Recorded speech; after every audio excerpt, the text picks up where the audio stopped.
Hey guys, welcome back to the Female Athlete Inner Circle. We are talking about everything female athletes. Today my guest is Alan Smith, and we are going to be talking about training the female athlete. So Alan, welcome to the call.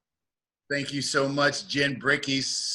My pleasure to be here. Love it. Love it. Thank you so much. It's great to have you. So before we get into all the work you do with female athletes, let's talk about you. Let's talk about your background as an athlete. Okay, well, I was a three-sport athlete when you could play three sports. So I played football, baseball, and basketball.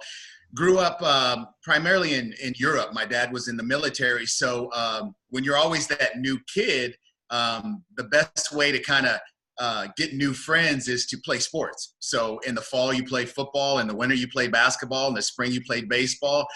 And in the summer, if you were on an all-star team, you did that for a little while, but then you just played the rest of the summer. So I played every sport you could imagine, even up to even the college level, until they kind of made you choose. So, yeah. Now they make you choose in like middle school. So it's not kidding. It's crazy. It's crazy.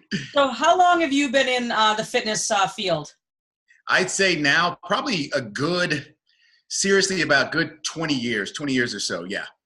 And how did you start as a coach in the fitness field? Yeah, well, I started, kind of like a lot of athletes start. I was an athlete first. So when you're done, you're always in the gym, and moms and dads come up to you and they say, wow, you're in shape. And, they find out you played a sport. So they want to, can you train my son? Can you train my daughter? So, because I was an athlete, I did that for quite a while. I trained moms and dads, and then I trained athletes. But I got to be honest, I didn't really know what I was doing. A lot of times when you're an athlete, you're kind of gifted and you can kind of just do things. And sometimes the best athletes aren't the best coaches. So, I had to humble myself and say, you know what? Why are the Todd Durkins, why are some of these other people training some of the best athletes on the planet? So I said, you know what? I'm going to do my due diligence, and I'm going to go out and kind of research this. Even though I studied exercise science, I wanted to know the why of what I'm doing, not just doing cool stuff to make an athlete tired, because any idiot with a whistle can make someone tired. That's not hard to do. But so I kind of got into coaching that way, from being an athlete and then studying some of the best out there. So, yeah. Nice. That's some great advice, that any idiot can make someone tired, but to be a coach and make someone better takes a heck of a lot more. So let's talk about, you post a ton on Instagram of your work with female athletes. So let's talk about like the female athletes you're working with. Is there a particular sport you seem to have more female athletes? It's kind of comes in waves and droves. Right now, I'm getting a lot of volleyball players, volleyball/basketball. When I first started, I had a lot of softball players. Out here in California, it's the mecca for softball. So you've got a lot of softball, a lot of soccer, pretty much every sport because it's year-round, great weather. But right now, I'm seeing a lot of volleyball players. What I used to do was tell moms and dad, it was great for marketing that, I can teach, train softball players, basketball players, because I played that sport. Now understanding movement and understanding the needs of that sport, understanding the energy systems of that sport, I train athletes. So here at Azusa Pacific University, I'm training the acro and tumbling team. You can go into that stereotype about I know how to swim. So I can, it's not a stereotype. I know how to train swimmers and things of that nature. Even though I didn't swim, I understand movement and understand what the body needs. And so that's how you train it accordingly. So I would say right now, going back to your question, probably a lot more volleyball players, but I really just train athletes. Whoever needs my help, we bring them in and get them better. Do you find that you have a hard time getting female athletes into the gym to work out with you? Are you trying, do you have to sell why they should be strength training? Sometimes the moms and dads, a lot of times we look at these athletes and let's say they're good at 8, 10, 12 years old. So they think that it's just going to be a linear process. Well, little Jenny is great now. She's the best in her league. So she'll probably make a high school team and she'll probably get a D1 scholarship, but it doesn't happen that way. So little Jenny doesn't come in and train. But I think some parents now are kind of understanding that they need to be stronger. Well, how do we get speed? How do we get better at change of direction? Well, we got to come in the gym. We got to understand how to put on brakes, not just put on muscle mass and things of that nature, but get the girls in, get the boys in, and get these kids in to understand that the weight room is a good thing. It's going to help you take your game to a whole different level. Okay, so the performance pyramid, not sure if a lot of people know what that is, but the foundation is movement. So, you know, a lot of people can't move. They can't do basic movement patterns, squatting, lunging, just basic things. And then the next level above that is going to be performance. That's going to be what I guess you and I do, the performance, the speed and agility, the lifting. And the smallest portion is the skill. That's the smallest portion, but it's upside down in this society now. We've got shooting coaches. We've got dribbling coaches. We got hitting coaches. We got pitching coaches, but little Junior or little Jenny can't move. So it hinders them in the weight room. So a lot of times we have to get them that good foundation and then kind of build on that, getting them in the weight room. So going back again, some of my girls might be a little bit intimidated because of what they might be seeing on Instagram. But we kind of assure them that, look, the body muscles are dumb. You know, they don't know if you're picking up an 80-pound dumbbell or an 80-pound bag of feathers. So we do a lot with resistance bands, TRX, body weight, to get them confident. Once they're confident, they seem to love it. Yeah. I love it. I love that you went through that, like, skill is the most important thing, because I deal with that and I constantly write about, you know, if you're an athlete and your goal is to play, let's just say Division I, the biggest difference is speed and strength. It's not skill. If you're good enough to play D1, you will. So you need to pay attention to the foundation and the performance piece. So I'm so glad you said that. Do you think there should be a difference training females versus training boys? I don't see too much of a difference. The only thing that I'm seeing is that I know that a lot of times my girls come in posteriorly talking, they're not as strong where I need them to be strong. Their hamstrings, their glutes, their hips, things of that nature, because girls are so quad dominant anyway. So a lot of times we've got to really get the girls to understand that we've got to train that posterior chain. And then a lot of times the girls will say, well, I don't want a big butt. Well, if you're one of my athletes, I want you to have that big butt. I want that power. That's your power right there. That's going to also help protect you. So at the younger age, I don't really change it up too much because the body's the body. And especially at that 12, 13-year-old age, they're pretty similar. And a lot of times girls are, you know, better athletes just naturally. But as they get older, the only difference really is going to be the strength factor. I pretty much look at the body does 5 things: something pushing, something pulling, knee dominant, hip dominant, and core. You know, if I work on those things for an athlete, I'm good. I'm good. So, yeah. I love it. I love that you mentioned those movements. So you were speaking of the posterior chain with female athletes.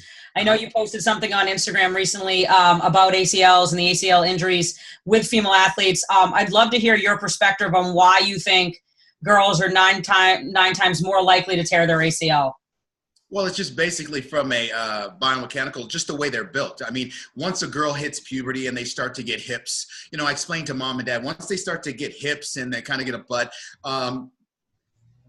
going back genetically, we weren't predisposed to be athletes. It's just the way it is. You know, maybe the men did the hunting, but they're getting hips now. So that Q angle, the way the femur now is shaped, things are different now. So when I see, gosh, I see it all the time. I see the tall girl that comes into the gym. Let's say she's 13, 14, but the first thing they want to do is just plyometrics. Let's just jump. Well, we don't get hurt. We don't get hurt jumping. We get hurt landing. So girls are, like I said before, a lot weaker posteriorly speaking in their hamstrings and their glutes. So when they land, knees go into valgus. We've got that issue there that we need to address and correct because it's so important. I just lost track. I just get too excited about talking about this, but no. So I mean, we were talking about the ACL. Obviously, girls like they have the Q angle. Obviously, puberty. They get their menstrual cycle. There's nothing we're going to change with that, obviously. Right. But then you were touching on teaching the girls how to land because everyone wants to talk about vertical jump, improving their speed. We need to teach them how to land.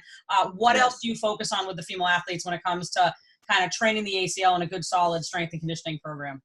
You know, a lot of times I take kind of that Mike Boyle approach. I would do a lot of single leg stuff, really single leg stuff, and really working on balance.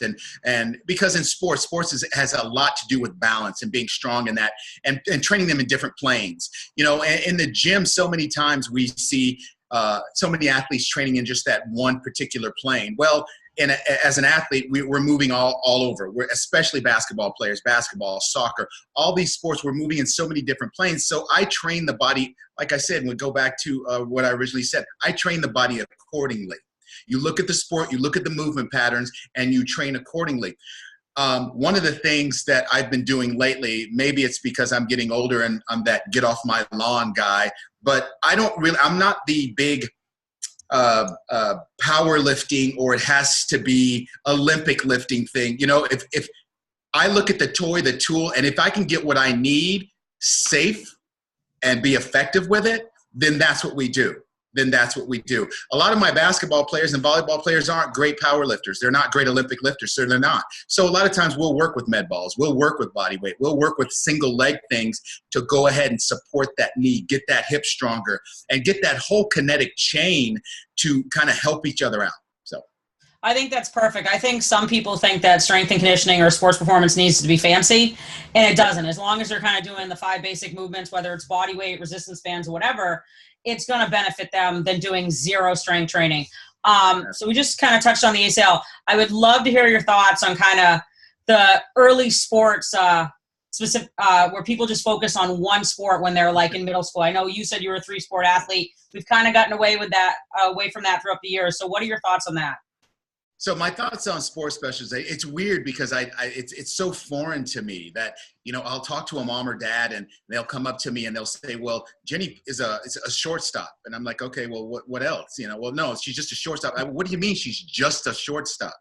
I don't understand that. But now that I've been training, especially I've been training dancers, I've been training gymnasts, that's probably the only time I will say sports specialization is effective. You know, when you're a gymnast, maybe a diver, where it pays to be tiny. So you've got a short little window that you've got to be at your peak. But as far as I'm concerned, I think the more sports that you play, the more you learn to run, skip, backpedal, throw, catch, do all those things that are needed in every sport. It's just going to help you in any sport. In any sport, hand-eye coordination, it's just going to help you. Sports specialization, I think, is great for organizations. I think it's great for people that want to make a lot of money at this. And you know, I'm not gonna sweat people that want to make money. You know, we're in America. There's nothing wrong with that. But I think it bothers me when the parents want to specialize in one sport. But if you want to play that much, then you need to take the same amount of focus into training to play that much. If we're going to play year round, you're going to specialize, then we need to prepare the body to be able to do that. These are young bodies that have not finished developing yet. And we're playing year round. You're specializing in one sport. Softball players, you're throwing. You only got so many throws in the shoulder. You only got so many jumps in the knee. So, I mean, we've got to prepare the body to be able to take on that load. So. Yeah, 100% agree with you. So you've been coaching, 20 plus years. What advice would you give to the coaches listening to this interview on how to train the female athlete, how to become a better coach? Number one, I'd say, look, be open. I heard this a long time ago, and I say it to parents and I say it to some of my girls and they laugh, but I always say that sometimes girls have to feel good to play good. Boys have to play good to feel good. And a lot of times when my girls come in, I'm serious. I might have to say, how you guys feeling today? And it's not a sexist thing, but there are differences, and there's nothing wrong with that. There are differences. I think that you got to be understanding as a coach. You've got to understand that there's a lot of stress and pressure on kids these days, not only athletically, but mom and dad and travel and club. And, are they eating the way they should? What are their coaches at school telling them? What are their travel coaches telling them? So I think you've got to be understanding, and then also look at different ways to address their needs. Especially in the gym. Some people love Olympic lifting. That's not my forte. That's not my wheelhouse. So if I need to refer out, I'll do that. But I can show people, and a lot of the girls love it, when we're doing stuff with resistance bands, we're doing stuff on TRX, and they're feeling stronger. They're getting that confidence, and that jazzes me up. Why? Because when I see it click in the kids, I get excited because I know that they're on the right track, and so if I can help them get to their dream of playing at the next level, then I feel like I need to do that, So nice. You know what? I love chatting with you because when I ask you a question, you answer it. Like, you don't try to beat around the bush. You don't try to sell something. Like, you just give a solid answer from your 20 years of experience. So I really do appreciate that. If people listening want to find out more about you and what you're doing, where can they find you? Website, email, social media? Social media, on Instagram, Another Level Sports Performance. If they ever want to get in touch with me, just Alan, A-L-A-N, Foster Smith at AOL.com. And a lot of people ask me about the performance pyramid. We've got that kind of a diagram, which is a great tool to look at. Like I said, the pyramid. Also, it looks at the difference in how boys a lot of times are overpowered athletes, and a lot of times girls are underpowered athletes. So if a girl is underpowered, she's got great mobility, she moves well, but she's not strong enough. So then we might need to focus on the gym. But let's say she comes in and she's plenty strong but moves horribly. Well, then we need to focus on the movement. We need to focus on what that athlete needs. So yeah, you can find me Another Level Sports Performance on Instagram, Alan Foster Smith, AOL.com, and love to talk to you guys about anything. So thank you, Jen Bricky. Awesome, Alan. It was a pleasure to finally connect with you and chat, and I'm sure we will continue this conversation another time. Looking forward to it. Looking forward to it.